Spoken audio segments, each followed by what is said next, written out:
Hello everyone, welcome to Cutix. This is Pranay and UKPSC lecture PYQ video session में आपका फिर से स्वागत है। ये जो सीरीज चल रही है, हम क्या कर रहे हैं, लाइफ साइंस वाले जो लेक्चर के प्रीवियस ईयर क्वेश्चंस है, उन क्वेश्चंस को वहाँ पे क्या कर रहे हैं, हम उन क्वेश्चंस को हम यहाँ पे सॉल्व करने का ट्राई करेंगे। जिसके साथ धीरे धीरे थोड़ा थोड़ा कॉन्सेप्ट भी चेक करते हो जा रहे हैं, जिससे क्या कहते हैं एग्जाम के टाइम पे जब थ्योरी वाली क्लास आएंगी उस टाइम पे आपको ज़्यादा डिफिकल्टी ना हो। तो ट्राई करेंगे कि जितना ज़्यादा हम समझा सके, जितने कम टाइम में हम वो वाला अप्रोच लेके आगे बढ़ते आ रहे हैं। तो जो क्या कहते हैं कंटिन्यू है उनको तो पता है क्या चल रहा है, कैसे चल रहा है। जो कंटिन्यूस नहीं है उनके लिए अगर ये फर्स्ट वीडियो है, फर्स्ट लेक्चर है, तो फिर क्या कहते हैं मैं उनके लिए बता दे रहा हूँ। और आप सबको पता है कि थोड़ा सा ऐसे भी क्या कहते हैं शासन से आदेश आया है कि जो क्या कहते हैं हमारे एग्जाम में, यूपीएससी एग्जाम लेक्चर में एग्जाम में क्या आएगा, एप्टीट्यूड वाला सेक्शन थोड़ा हटा दिया गया, सब्जेक्टिव वाला पूरा का पूरा पेपर होगा।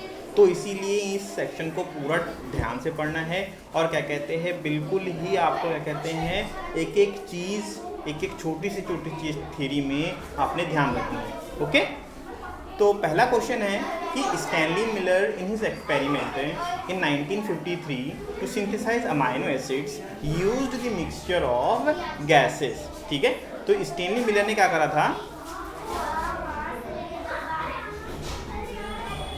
क्या कह रहे हैं कि स्टैनली मिलर ने अपने एक्सपेरिमेंट, स्टैनली मिलर ने क्या करा था, देखिए स्टैनली मिलर का जो एक्सपेरिमेंट था ना, ये बड़ा ही वो था, थोड़ा अजीब सा काम कर रहा है। हाँ ठीक है, स्टैनली मिलर का जो एक्सपेरिमेंट था वो क्या था, इन्होंने करा था अमाइनो एसिड की सिंथेसिस करी थी। अब अमाइनो एसिड की सिंथेसिस मतलब क्या है, ये ना इवोल्यूशन के लिए या फिर कहते हैं ह्यूमन इवोल्यूशन के लिए बहुत ज़रूरी था। ठीक है, तो जब अमाइनो एसिड की सिंथेसिस मतलब क्या है कि देखिए हमारी जो पूरी की पूरी बॉडी बनती है तो वो किसका बना होता है, वो प्रोटीन का बना हुआ है। सारे के सारे फंक्शंस किसके हैं, हमारे प्रोटीन ब्लॉक्स के बने हुए हैं। ठीक है, तो सारे के सारे क्या है, हमारे प्रोटीन ब्लॉक्स के बने हैं। तो इस चीज़ की डिस्कवरी के लिए मतलब कि अमाइनो एसिड ही प्रोटीन को बनाते हैं और प्रोटीन ही हमारी बॉडी के क्या बोलते हैं इसको, इनको बोलते हैं बिल्डिंग ब्लॉक्स। इनको क्या बोलते हैं हम, बिल्डिंग ब्लॉक्स बोलते हैं, है ना। इनको क्या बोलते हैं हम, बिल्डिंग ब्लॉक्स बोलते हैं। ठीक है, तो इस चीज़ को डिस्क्राइब करने के लिए अभी की क्या कहते हैं प्रोटीन्स अमाइनो एसिड से बने हैं, इस चीज़ को डिस्क्राइब करने के लिए स्टैनली मिलर ने एक्सपेरिमेंट करा। अब इस एक्सपेरिमेंट में क्या हुआ, इन्होंने क्या कहते हैं तीन चीज़ें ली। वो तीन चीज़ें क्या थी, ठीक है, अगर मैं बात करता हूँ, अगर अमाइनो एसिड के बारे में बात करता हूँ तो क्या होता है वो, कार्बन, हाइड्रोजन, नाइट्रोजन। जो बेसिक कंपोनेंट्स है वही तो है ना, कार्बन, हाइड्रोजन, नाइट्रोजन, और एक हमारे पास क्या है, ऑक्सीजन। ठीक है, ये चार चीज़ें जो है हमारे पास, ये बेसिक चीज़ें उसके अंदर, बेसिक मॉलिक्यूल, बेसिक एटम्स है उसके अंदर। तो जब बात करते हैं क्या कहते हैं कि स्टैनली मिलर ने तीन चीज़ें क्या ली थी, मीथेन लिया था, हाइड्रोजन लिया था, नाइट्रोजन को, यानी कि जो नाइट्रोजन की पूरी के लिए जो कि नाइट्रोजन का चाहिए हमको, इसके अंदर नाइट्रोजन भी चाहिए था, तो नाइट्रोजन की पूर्ति के लिए नाइट्रोजन नहीं लिया था उन्होंने, मीथेन लिया था, अमोनिया लिया था, ऑक्सीजन नहीं लिया था। ऑक्सीजन इसलिए नहीं लिया था क्योंकि जब हम थ्योरी वाली क्लास पढ़ेंगे तो उसमें थोड़ा ज़्यादा डिटेल में समझेंगे। क्या कहते हैं कि इन्होंने क्या कहते हैं इन सारी तीन चार चीज़ों को एक साथ मिला के क्या करा, कंटिन्यूस वीक्स तक ना इस ग्लास के अंदर वीक्स तक स्पार्किंग करी। ठीक है, अब स्पार्किंग से धीरे धीरे क्या हुआ, इसके अंदर वाटर वेपर्स थे। अब बहुत हफ्तों तक क्या कहते हैं, जो क्या कहते हैं हफ्ते भर क्या कहते हैं स्पार्किंग से क्या हुआ, जो वाटर का कलर हो गया वो ना थोड़ा सा रेड कलर का, येलोइश कलर का हो गया। ठीक है, उस चेंज को हमने क्या पाया, क्या कहते हैं वो अमाइनो एसिड वहाँ पे फॉर्म हो रहा है। वो अमाइनो एसिड क्या बन रहा है, प्रोटीन ब्लॉक्स बन रहे हैं। तो इस चीज को रिटेन किया क्या कहते हैं स्टैनली मिलर ने, और क्या क्या लिया उन्होंने, मीथेन, अमोनिया और हाइड्रोजन। इस वाले ऑप्शन को देखने की जरूरत भी नहीं है। ठीक है, तो ऑप्शन डी क्या है हमारा, मीथेन, अमोनिया, हाइड्रोजन, और एक चीज़ ली, वो क्या ली उन्होंने, वाटर वेपर। और एक क्या चीज़ थी हमारी, वाटर वेपर। वो तो कॉमन चीज़ है कि लेना ही लेना है, इसीलिए क्या कहते हैं उन्होंने उस चीज़ को किया। ठीक है, नेक्स्ट क्वेश्चन पे आगे बढ़ते हैं। Galapagos finches what Darwin saw at Galapagos island are. ये तो बिल्कुल एकदम मतलब बच्चों वाला क्वेश्चन भी क्या बोलूँ। ठीक है, मतलब अगर किसी ने पन्ना भी पलटा हुआ है, कहते डार्विनिज्म वाला पन्ना ही पलटा है, तो क्या कहते हैं चैप्टर में कहीं ना कहीं एक वर्ड की बीक बनी होती है। ठीक है, तो डार्विन क्या थे हमारे, वो थे हमारे father of what, father of evolution. वो क्या थे हमारे, फादर ऑफ इवोल्यूशन, डार्विनिज्म बोलते हैं जिसको हम। ठीक है, और उन्होंने क्या किया था, इन्होंने बीक पे, फिंच के बीक, फिंच बीक, ठीक है, बीक किसके, जो फिंचेस थे उस पे एक आइलैंड पे, एक सेपरेट आइलैंड पे उन्होंने देखा, तो अलग अलग फिंचेस में एक ही टाइप के फिंचेस गए थे एक आइलैंड में। वहाँ पे जब सेपरेशन हुआ, फूड के लिए कंपटीशन हुआ, तो उनके कहते हैं बीक में क्या हुआ, चेंज हो गया। बीक मतलब चोंच के बारे में बात करें। ठीक है, तो वो क्या थे हमारे वर्ड्स थे। इस क्वेश्चन में तो कुछ था ही नहीं। नेक्स्ट क्वेश्चन क्या है कि dinosaurs disappeared from earth about. Dinosaur disappear कब हुए थे, डायनासोर आए कब थे? 3 एरा थे हमारे पास, 3 एरा में मेसोजोइक एरा था। मेसोजोइक एरा में क्या आया हमारे पास, डायनासोर्स आए। और मेसोजोइक एरा में क्या था हमारा, ट्रायसिक, जुरासिक और क्रेटेशियस पीरियड, ये 3 चीजें थी। ठीक है, इन 3 पीरियड में जो ट्रायसिक में क्या हुआ, एज ऑफ डायनासोर्स बोलते हैं। जुरासिक में क्या हुआ, हमारे पास डोमिनेंट थे। और क्या कहते हैं जो सी है, क्रेटेशियस पीरियड में क्या हुआ, हमारा डायनासोर्स क्या डेथ होगी, मतलब डायनासोर क्या होगी हमारे वहां पे डिसअपियर हो गया। और क्रेटेशियस पीरियड अराउंड आता है हमारा 65-66 मिलियन ईयर पहले की बात है। ठीक है, इसके बाद क्या आता है, इसके बाद ये एरा ही खत्म हो जाता है और इसके बाद आता है हमारे पास सीनोजोइक एरा।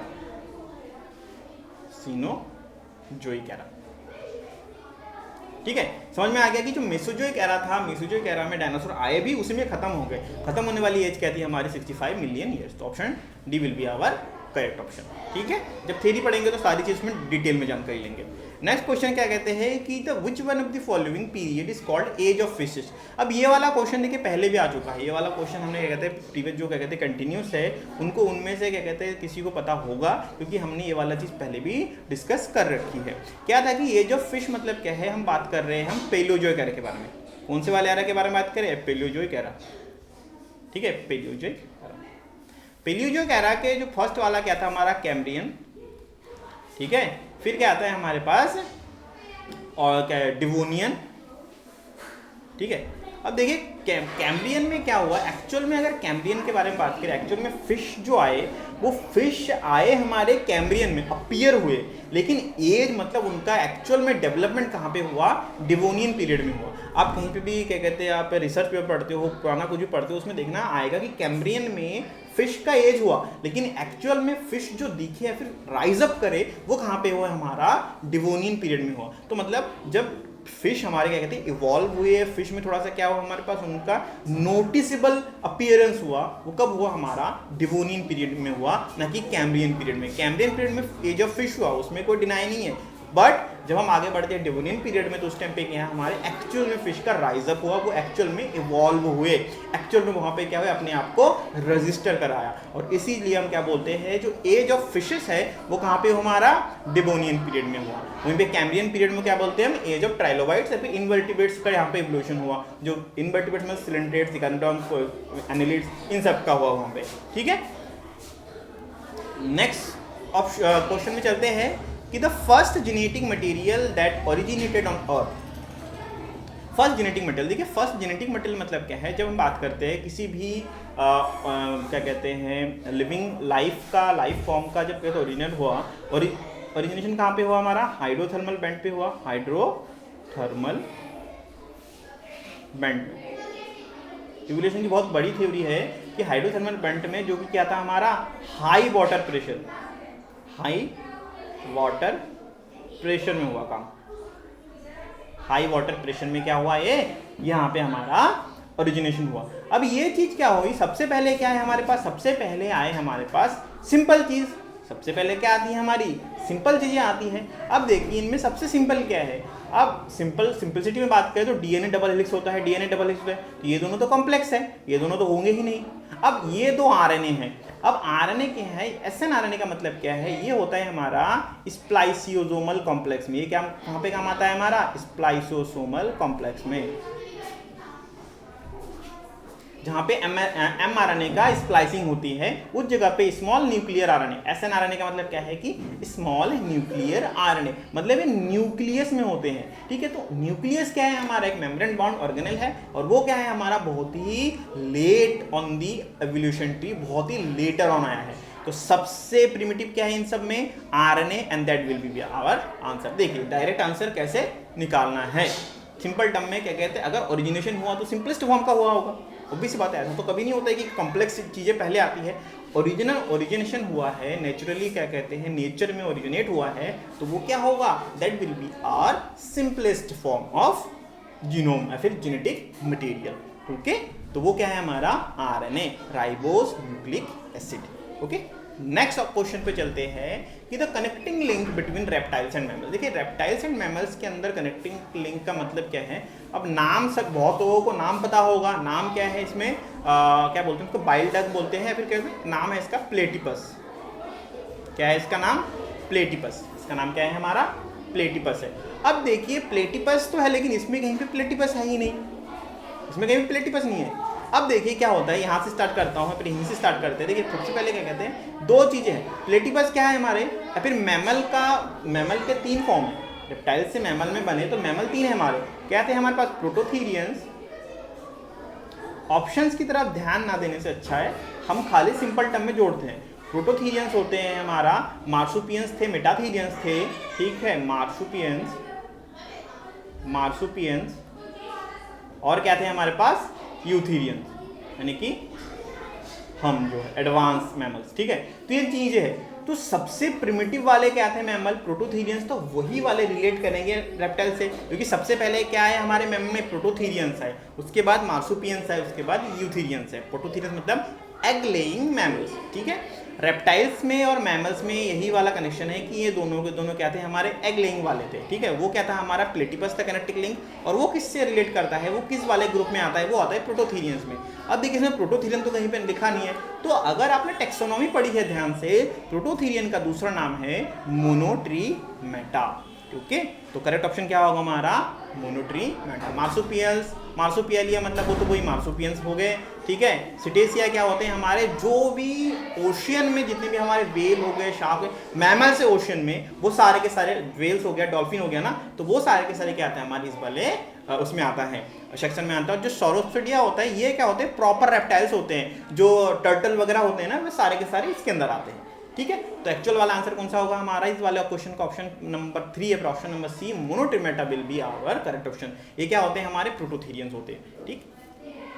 नेक्स्ट क्वेश्चन पे आगे बढ़ते हैं, क्या कि mutation was described bye, mutation describe किसने करा था। अब देखिए म्यूटेशन डिस्क्राइब करना, फिर म्यूटेशन टर्म को ही कॉइन करने का काम किसने किया था, ह्यूगो डी ब्रिज ने। डी ब्रिज मतलब ह्यूगो डी ब्रिज, ये ना इनका नाम क्या है, ह्यूगो डी ब्रिज। इन्होंने क्या करा था, म्यूटेशन को डिस्क्राइब तो करा ही करा था, उसके साथ साथ इन्होंने क्या करा था, इन्होंने म्यूटेशन का जो टर्म है, म्यूटेशन मतलब ये नाम भी इन्होंने क्या किया, ह्यूगो डी ब्रिज ने ही दिया था, ठीक है। लेमार्क का काम क्या था, लेमार्क ने लेमार्किज्म में फिर कहते हैं जो एक थ्योरी ऑफ इवोल्यूशन दिया था इन्होंने, वो Lamarck theory of evolution bye Lamarck, वो क्या था कि इन्होंने क्या कहते हैं, इनहेरिटेंस, जेनेटिक्स के ऊपर अपना क्या कहते हैं, इवोल्यूशन का कॉन्सेप्ट बताया था, इनहेरिटेंस बताया, इनहेरिटेंस ऑफ एक्वायर्ड कैरेक्टर,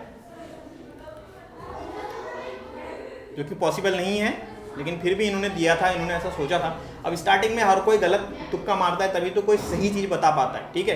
तो इसीलिए इनका बहुत बड़ा रोल है इवोल्यूशन में, इवोल्यूशन के अंडरस्टैंडिंग में बहुत बड़ा रोल है। तो लेमार्किज्म में क्या कहता है कि जो भी पेरेंट एक्वायर्ड करते हैं आफ्टर बर्थ, वो चीज़ भी क्या होती है, ऑफस्प्रिंग में हमारी इनहेरिट होती है, ठीक है। डार्विन तो सबको पता है, डार्विन हमारे फादर ऑफ इवोल्यूशन है, डार्विन फ्रिंचेस सभी ने पढ़ी है, ठीक है। तो उनका तो भाई डार्विनिज्म में तो बहुत ही इवोल्यूशन का बहुत इंपॉर्टेंट पार्ट है, इवोल्यूशन की स्टार्टिंग ही डार्विन ने करी है वहाँ से, ठीक है, मतलब स्टडी की स्टार्टिंग उन्होंने ही करी है, और वहीं से क्या कहते हैं सभी ने धीरे धीरे काम को आगे बढ़ाया, ओके।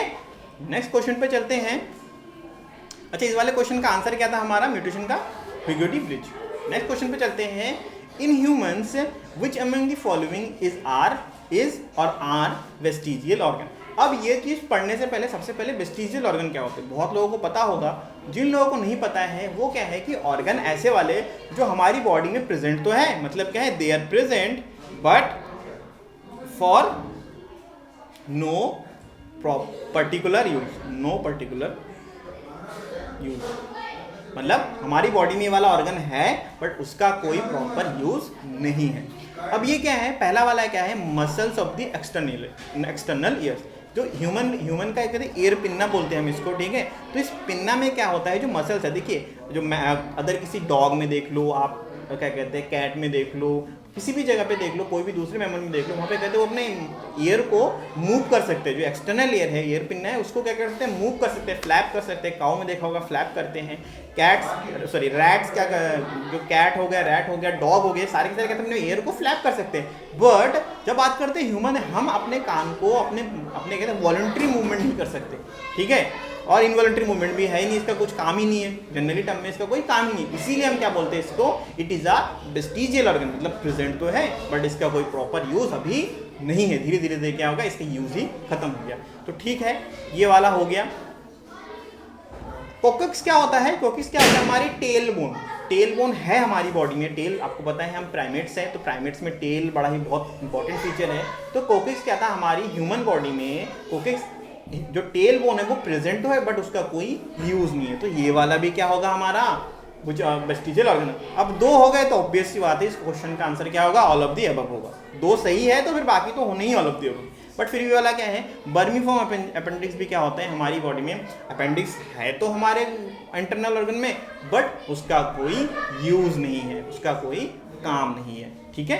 तो वैसे ही क्या कहते हैं, ये हमारे बॉडी के वो सारे ऑर्गन हैं जो क्या होते हैं हमारी बॉडी में प्रेजेंट तो है बट ड्यूरिंग इवोल्यूशन हमने धीरे धीरे इनके काम को या फिर इनको यूज करना ही खत्म कर दिया, बंद कर दिया। ओके, नेक्स्ट क्वेश्चन पे आगे बढ़ते हैं, इयोहिपस। अच्छा, अभी तक अगर कुछ डाउट वगैरह है तो वो बिल्कुल कमेंट सेक्शन में बता देना, मुझे पता है मैं थोड़ा सा तेज भगा रहा हूँ, ठीक है, थोड़ा सा जल्दी बोलने का ट्राई कर रहा हूँ, बट फिर भी अगर कोई डाउट है, कुछ माइंड में कुछ है क्वेश्चन इस सेशन से रिलेटेड, अगर कोई भी क्वेश्चन है तो वो आपने कमेंट सेक्शन में पूछ लेना, मैं ट्राई करूँगा जितना जल्दी हो सके उतना जल्दी रिप्लाई करने का। ओके, नेक्स्ट क्वेश्चन है कि Eohippus lived in Eocene, Oligocene, Pleistocene, Pliocene. पहली बात तो ये चीज़ ही क्या है, ये चारों के चारों क्या है हमारे, इनको बोलते हैं हम ईपॉक। ईपॉक मतलब क्या है कि हम टाइम स्केल लेते हैं, जब हम टाइम स्केल लेते हैं ना तो सबसे बड़ा क्या आता है हमारा, इयोन आता है, ठीक है, इयोन आता है। अब इयोन के अंदर क्या होते हैं हमारे पास, इयोन के अंदर होते हैं हमारे पास period, sorry era, Mesozoic era, Cenozoic era, Paleozoic era, ठीक है, ये हो गए हमारे एरा। अब इस एरा के अंदर क्या आते हैं हमारे, पीरियड आते हैं, क्या आते हैं हमारे पास, इस एरा के अंदर आते हैं हमारा पीरियड, और इस पीरियड के अंदर क्या आता है हमारा इपॉक, ठीक है, इस पीरियड के अंदर क्या आता है हमारा इपॉक। तो ये चार जो लेयर होती है, तो इपॉक क्या होते हैं हमारे, जो लास्ट वाला या फिर क्या बोलते हैं हम जिसको Cenozoic era, sorry Cenozoic era बोल रहा हूँ मैं, हाँ सही है, सिनोजोइक एरा, लास्ट वाला सिनोजोइक एरा ही तो है, Palaeozoic, Mesozoic, Cenozoic era. Cenozoic era में, ठीक है, सिनोजोइक एरा में क्या आता है हमारे पास, इपॉक होते हैं। तो ये सारे का सारे इयोसीन, ओलिगोसीन, प्लीस्टोसीन, प्लियोसीन वहाँ पे है। इयोहिपस क्या है, ये हॉर्सेस का ही एक प्रिमिटिव स्पीसीज है, हॉर्स का ही एक पुराना अपर रूप है मान लेते हैं। जैसे हमारे लिए होमो निएंडरथल्स थे, होमो हेडेलबर्ग्स थे, हेबिलिस थे, क्रोमैग्नन थे, वैसे ही हॉर्स का भी एक पुराना रिलेटेड है, ठीक है। और ये कौन से वाले एरा में आते हैं, सॉरी कौन से वाले इपॉक में आते हैं, ये आते हैं देखो, इयोहिपस इयोसीन में आते हैं, सीधा नाम में लिखा है इसके, ठीक है, कुछ ज़्यादा सोचना ही नहीं है, ठीक है। नेक्स्ट क्वेश्चन पे आगे बढ़ते हैं, ये the cranial capacity of Cro-Magnon man was. अब देखिए, अगर आप कभी इवोल्यूशन पढ़ते हैं, ठीक है, तो क्रेनियल कैपेसिटी होती है कि हमारी ब्रेन की कैपेसिटी। एक नॉर्मल आज की डेट में जो होमो सेपियंस है उनकी क्रेनियल कैपेसिटी है ऑलमोस्ट 1300 to 1400 सीसी, उनको सीसी बोलते हैं। क्रेनियल कैपेसिटी को क्या बोलते हैं, क्यूबिक सेंटीमीटर में आता है, क्या बोलते हैं 1300 to 1400 क्यूबिक सेंटीमीटर का इनकी कैपेसिटी है। अब इस कैपेसिटी का मतलब क्या है कि जितना ज़्यादा कैपेसिटी होती है उतना ज़्यादा क्या बोलते हैं उनको, इंटेलिजेंट बोलते हैं, उतना ज़्यादा वो क्या बोलते हैं, वो डिफरेंट टेक्निक्स को, कॉम्प्लेक्स चीज़ों को वो क्या कर सकते हैं, यूज़ कर सकते हैं। तो क्रो-मैग्नन वाली मोस्ट एडवांस, मोस्ट इंटेलिजेंट एक हमारे क्या कहते हैं ह्यूमन स्पीसीज में से आती है। क्रो-मैग्नन क्या आते हैं हमारे बहुत ज़्यादा क्या कहते हैं स्मार्ट वन में से, ठीक है। तो सबसे ज़्यादा बात करेंगे तो इन सब में सबसे ज़्यादा क्या है हमारे पास 1600। तो क्रो-मैग्नन इवोल्यूशन पढ़ेंगे तो जो चीज़ बहुत अच्छी है, जो चीज़ बहुत बुरी है, दोनों चीज़ आपने पढ़नी है। और जो चीज़ बहुत बुरी है वो कौन से आते हैं हमारे, वो है हमारे होमो इरेक्टस। कौन से थे हमारे, होमो इरेक्टस।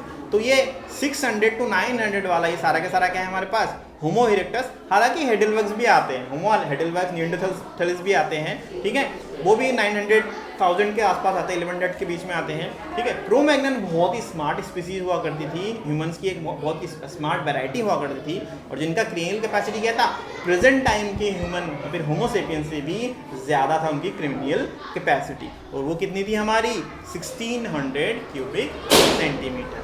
ओके, नेक्स्ट क्वेश्चन पे आगे बढ़ते हैं कि Lamarck theory of organic evolution is usually known as. अभी थोड़ी देर पहले ये वाला बात करी हमने कि लेमार्क की थ्योरी बिल्कुल गलत थी, लेकिन फिर भी एवोल्यूशन को बहुत ही अच्छे से डिस्क्राइब कर सका।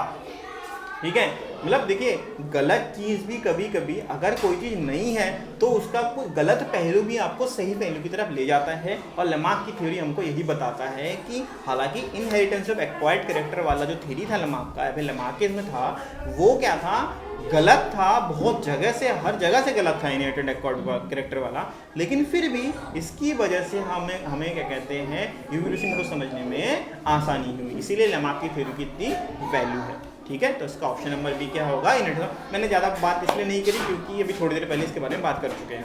ओके, डाउट है इनमें से कोई तो फिर पूछ देना है कमेंट में। ठीक है, बाकी मैं इसमें कुछ समझाने जैसा अभी कुछ और है नहीं। नेक्स्ट क्वेश्चन क्या है कि इन अ फूड चेन क्या कह रहे हैं कि 10% energy transfer rule was propounded bye. देखिए 10% एनर्जी रूल क्या है कि ये हमारे पास एक फूड चेन के बारे में बात करता हूँ। मैं यहाँ पे एक फूड चेन बनाता हूँ, पिरामिड बना लेता हूँ, फूड पिरामिड। ठीक है, सबसे पहले हमारे पास क्या है, प्रोड्यूसर है, प्राइमरी कंज्यूमर है, सेकेंडरी कंज्यूमर है, इतने रहने देते हैं, प्राइमरी सेकेंडरी तक ही बहुत। ठीक है, तो ये क्या है, हमारे पास प्रोड्यूसर है, ये हमारे पास प्राइमरी कंज्यूमर है, और ये हमारे पास सेकेंडरी कंज्यूमर है। सिंपल टर्म में हो गया काम।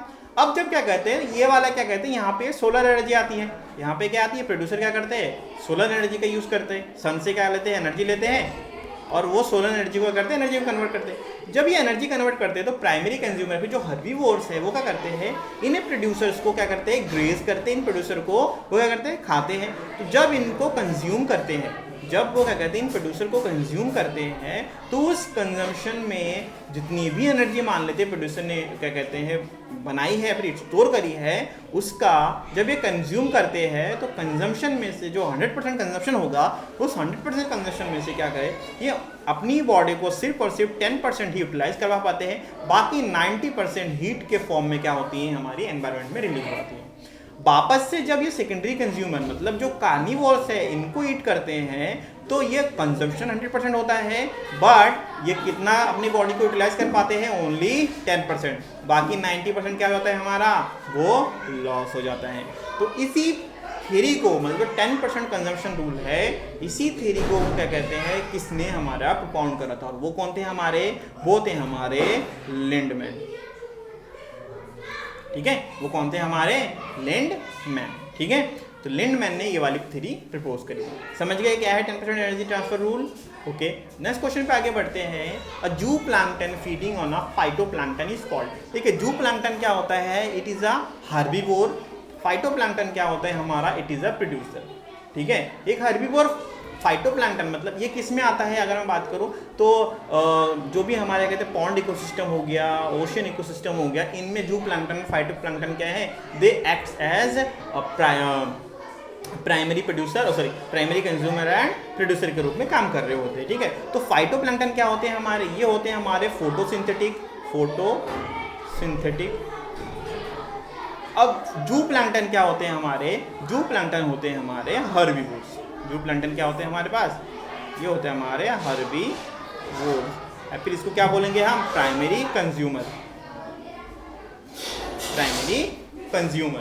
तो जू फाइटोप्लैंक्टन क्या होते हैं हमारे, फोटोसिंथेटिक होते हैं, और वो क्या होते हैं हमारे जू प्लैंक्टन वो होते हैं हर्बीवोर्स। तो जब हर्बीवोर फाइटोप्लैंक्टन में फोटोसिंथेटिक चीज को कंज्यूम करता है, उस चीज को क्या बोलते हैं हम, उस चीज को हम क्या बोलते हैं, सॉरी जो चीज़ क्या कहते हैं, जो कभी प्राइमरी कंज्यूमर फोटोसिंथेटिक वाले पे क्या कहते हैं हमारा कंज्यूम कर रहे हैं। तो हमने पूछा गया क्वेश्चन में, देखिए मुझे मेरे दिमाग से निकले, क्वेश्चन में पूछा गया, क्वेश्चन में पूछा ही है कि प्राइमरी कंज्यूमर है कि नहीं। ठीक है, क्वेश्चन में पूछा कि जू प्लांटन जो फीड कर रहा है फाइटोप्लैंक्टन में वो क्या है। ठीक है, मुझे लगा कुछ और क्वेश्चन है। ठीक है, पूरा पढ़ लेना चाहिए। ठीक है, तो पहला क्या है हमारा, ये है प्राइमरी कंज्यूमर, और यही वाला ऑप्शन सही है क्योंकि हमने यही बात करी। ठीक है, प्राइमरी प्रोड्यूसर हमारा फाइटोप्लैंक्टन है।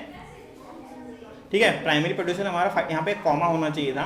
ठीक है, फिर ज़्यादा अच्छा क्वेश्चन लगता है। क्या कहते हैं, अजू plankton feeding on a phytoplankton is called. ठीक है, तो क्या कर रहे हैं हम, बात करें प्राइमरी कंज्यूमर, ये वाला क्या हो गया हमारा प्राइमरी कंज्यूमर, जू प्लैंक्टन के बारे में बात करी है। ठीक है, अब देखिए क्या कह रहे हैं कि यहाँ पे क्या कह रहे हैं कि प्राइमरी कंज्यूमर तो है ही है, लेकिन उसके साथ साथ सेकेंडरी प्रोड्यूसर भी है। ऑब्वियस सी बात है, जो हर्बीवोर होगा, हर्बीवोर को जब कार्निवोर खाएगा तो वो ऑब्वियस सी बात है वो सेकेंडरी प्रोड्यूसर भी है। प्राइमरी प्रोड्यूसर फोटोसिंथेटिक है, लेकिन सेकेंडरी प्रोड्यूसर क्या है हमारा, वो फोटोसिंथेटिक होना जरूरी नहीं है उसका। इसीलिए क्या होगा, वो क्या होगा हमारा, that it could be a secondary producer. तो A and B could be a correct option. Primary producer तो जूप्लैंक्टन नहीं है, प्राइमरी प्रोड्यूसर क्या है हमारा, वो है हमारा फाइटोप्लैंक्टन। तो ये वाला ऑप्शन नहीं होगा, ए एंड बी है। ऑप्शन नंबर डी क्या है, A and B are correct. तो ये वाला ऑप्शन नंबर डी क्या होगा, इस वाले क्वेश्चन का आंसर होगा।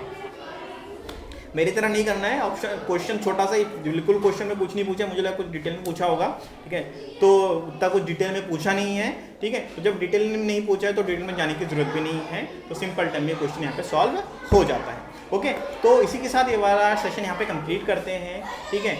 और क्या कहते हैं, देखिए कंटिन्यूटी बनी रहनी चाहिए आपकी क्लासेस में। आप यहाँ पे क्वेश्चन देख रहे हो, उसके साथ साथ कोई एक टर्म है, कुछ है आपको समझ में नहीं आ रहा है, सर्च करिए, थ्योरी पढ़िए, वहाँ पे भी समझ में नहीं आ रहा है, आप कमेंट सेक्शन में ज़रूर से ज़रूर पूछिए, ठीक है। और अगर कहते हैं बहुत ज़्यादा जल्दी में है तो सिंपल टर्म में गूगल में सर्च कर लीजिए। लेकिन इन छोटी छोटी चीज़ों को क्या कहते हैं, अगर आप वेट नहीं कर सकते मेरे रिप्लाई का, तब गूगल में जाके सर्च करना है। अदरवाइज कमेंट सेक्शन में आप कमेंट कर दोगे कि ये वाला समझ में नहीं आया, ये समझ में नहीं आया, तो मैं ट्राई करूँगा जितना जल्दी हो सके उतनी जल्दी उस चीज़ का रिप्लाई करने का। ओके, तो मिलते हैं नेक्स्ट सेशन में, यहाँ पे कंप्लीट करते हैं वाला लेक्चर, यहीं पे ख़त्म करते हैं वाला सेशन, ठीक है। तो नेक्स्ट सेशन में मिलते हैं, तब तक all the best, take care, Tata.